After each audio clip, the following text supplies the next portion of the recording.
Why would they hide the true wealth of the average American? All right, so I'm reading this paper right here from NBER, the National Bureau of Economic Research. If you're wondering what I'm looking at, the door just opened, and I don't see anyone coming in. And so a ghost is here for Halloween. Boo! Boo! Scary. And the reason the door just opened is because one, Sir Pablo, type 1 each, just came in, and now it's cold outside, and the cold weather is getting in here. Oh, knuckleheads, love them to death. All right, anyway, so I'm reading this article right here, this research paper from National Bureau of Economic Research. The underreporting and transfers of household surveys, its nature and consequence.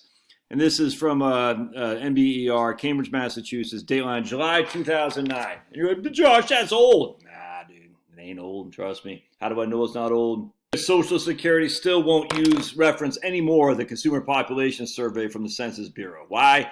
Because the consumer population, the CPS, underreported income significantly. And that came out in 2018 or something like that. They haven't updated since. And there's other issues that this paper addresses too that certainly haven't been addressed. It's just the whole thing's silly. So they're under accounting income for the average American. I'm going to show you by how much. It's insane. Let me close this door. Hold on. It's cold here in Georgia. Brr, cold. So abstract. High rates of understatement are found for many government transfer programs and in many data sets. This understatement has major implications for our understanding of economic well-being and the effects of transfer programs. Now they've been documenting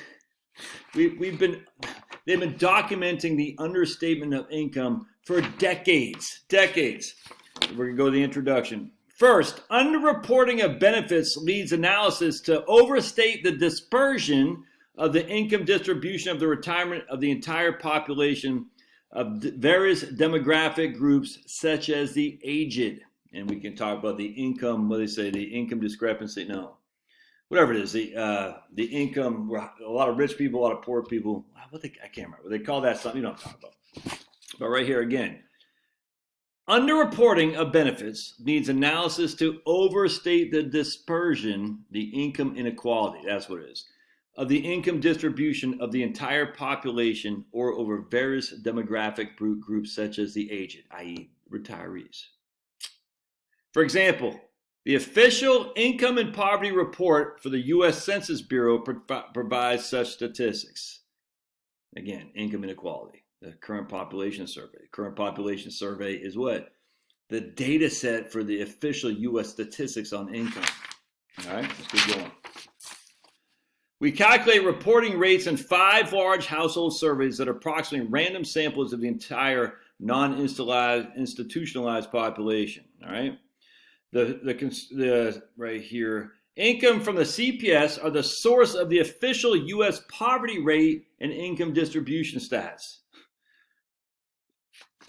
And it's not just CPS either. It's SIPP, which is specifically designed to determine the eligibility and recipient of government benefits. PSID, the main source of information on changes in income and poverty over a lifetime. The ACS replaced the census long form and is the household survey with the largest sample. And then the consumer expenditure survey, the main source of consumption information in the U.S., which is what I based this book on, Relax and Retire. All right, so let's go into some of this stuff because this is freaking nuts, dude. I knew it was bad. I didn't know how bad. All right, so I'm going to show you something right here. This is just going to be AFDC. All right, I'm not an AFDC, but you know when they talk about the income inequality. Okay, income inequality just looks at income, but income is being underreported significantly. Watch, now I'm just going to show an example. AFDC, aid to families with dependent children, temporary assistance for needy families. All right, so we're going to look at this. The administrative total, how much they spent in millions of dollars, in 2000, excuse me, we got to go to 2004, right here. Well, I guess I didn't highlight it. So I'm just going back to 1991 because that's why I highlighted. But I just give an example. It's the same thing. They spent $20.743 billion administrative total. How much did they spend? That's what they spent. And that's in 1991. All right. How much actually went reported to various recipients? 62%. 62%. It's crazy. So they said, look, we got survey PSID, which is, what's the PSID again? That's the PSID. I forgot what it stands for. Is the what is that? Hold on a second, right quick. Pause this. It's the panel study of income dynamics. Panel study of income dynamics, which is used to measure the changes of poverty and income over a lifetime. All right, so PSID in 1991 for AFDC and TANF, they had almost $21 billion of total spending on those two programs. How much did PSID calculate? Only $12.9 billion. A 62% rate they counted. That means they missed 38% of the people who received the benefit. You go fast forward to 2004, and they only counted for 51% of the total. Oh, well, I bought an AFDC. All right, let's go to food stamps. Here's food stamps right here. They accounted for 85% of food stamps in PSID. And if you want to go to CPS, the current population survey, they only count for 53%. And again, current population survey is the official data of poverty in the United States. And 48% for ANF, that's the aid to families with dependent children. So basically 50% of food stamps, 50% of AFDC, and temporary assistance for needy families were counted in the current population survey, which measures the income poverty or the poverty statistics in the United States. All right, it gets more than that. Social Security. All right, so we had in 2006, did you make up your mind, dog? Make up your mind? We had $526 billion spent on this is just OASDI, old age survivor disability insurance. We had $526 billion spent. The CPS reported only 89% of that. So they got a pretty high number, but they still missed 10%. 10% of the benefits the current population survey did not ascertain. So there's 10% benefits floating out there. So CPS inherently is underreporting by at least 10% on just Social Security alone. PSID is about 73%. So the PSID, which looks at income and measures it over time, was only getting 73 cents on the dollar. That means 27 cents of Social Security benefits were not being accounted for in PSID. Crazy, man. All right, it gets more. Let's keep going. And I mean, it's been like this for years. PSID, 74% in 1970. For some reason, in 1988, they got 95%, and then they went back down to 73% in 2004. What's that about? Now, let's keep going. All right, right here. This is without even disability insurance. This is just old age and survivors insurance. The PSID averages about 87% of their accounting. So if they spend $1, PSID is only accounting for 87 cents. CPS accounts for 87 cents too. Still, I mean, they're missing 13%.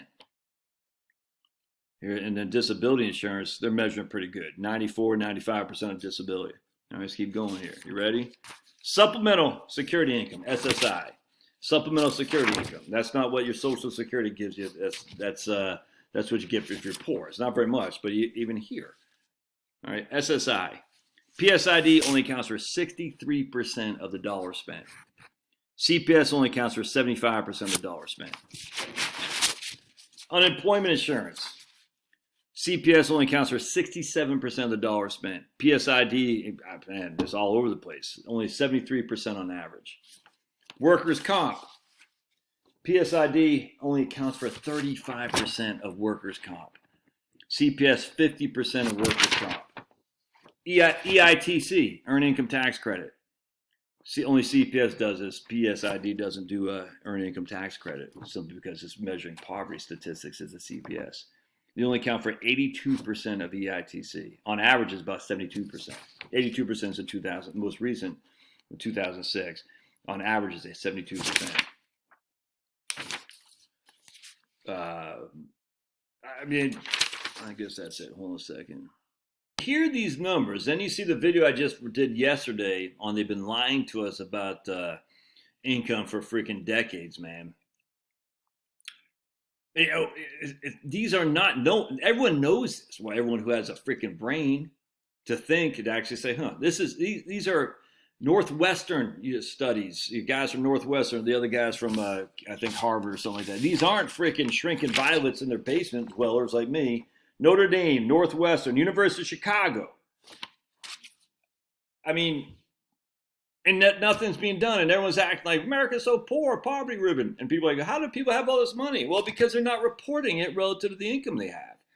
If I spend $100, all right, $100 on Finney's food, and then that's because I'm just looking at Finney. You want to come up? I want to say hi? No? If I spend $100 on Finney's food, so I go to Costco. Come here, baby. I want everybody to see old Finney. Come here, uppy, come on. There we go. There he is. Oh yeah, I got you next, Pablo. If I spend $100 on this food, right? So I go to Costco, I buy $100 of food for Finney, all right? And then Costco only reports that I spent 50 cents on $50 on food for Finney. That's an underreporting of income for Costco by $50. Will the IRS allow that to happen? Of course not. Costco has more than the $50 they reported. But for some reason, if we can continue to propagate this, whatever that word is, promote this idea that Americans are basically one step removed from poverty, because look at our income, it's acceptable. Why? Again, it's just to keep you in fear, man. That's what they want. They want you thinking you're one, like Clinton used to, we're one paycheck away from homelessness. It's such a freaking scam. And the crazy thing is, it goes beyond politics, man. They've been doing this for, Bush, Obama, the whole thing. It's just, frankly, the real reason is to get more government spending. Is all there is to it. Keep you in fear, get more government spending. Anyway, the numbers are the numbers, man. They're just being lied to across the board by people who aren't up to any good. We've got University of Chicago, Notre Dame, Northwestern professors pointing this out. We've had professors all throughout history pointing at history, since I've been born, pointing this stuff out. And the citations these guys have go back to like 1977, saying, look, we're underreporting transfer incomes. And transfer income is Social Security, disability, it's EITC. We're underreporting this. And yet we're going to go through, there's an income discrepancy and poor people need more, blah, blah, blah, blah, blah. It's crazy, man. And on top of it, it's like, look, it's, they just do whatever they want to justify more government spending, more government control. I just hope that people watching this channel don't fall for it. All right. Love your thoughts. Don't forget to subscribe to my newsletter. Again, you can buy my books, man. They're all on sale. I think this one actually I just put on sale on Kindle. I forgot what I did, but I think it is on sale now as of today. I can't remember if it's a free Kindle countdown book or if it's I can't remember. But go on, look at my show notes down there, and you'll see links to all my books. All right, love your thoughts. We'll see you. Happy Halloween! Oh, I'm gonna dress up as Pablo and be so cute. Look at Pablo. Hi, Pablo. He lost his bottom tooth. You see that? He lost his bottom tooth. That's what we call meth Pablo. He used to be called Stoner Pablo, but all that smoking the meth Pablo, is that what they do, smoke meth? He lost his tooth. You can't really see it, but yeah, look at that. Oh, poor babe. There he goes. Look at that. Toothless. Oh. All right, we'll see you.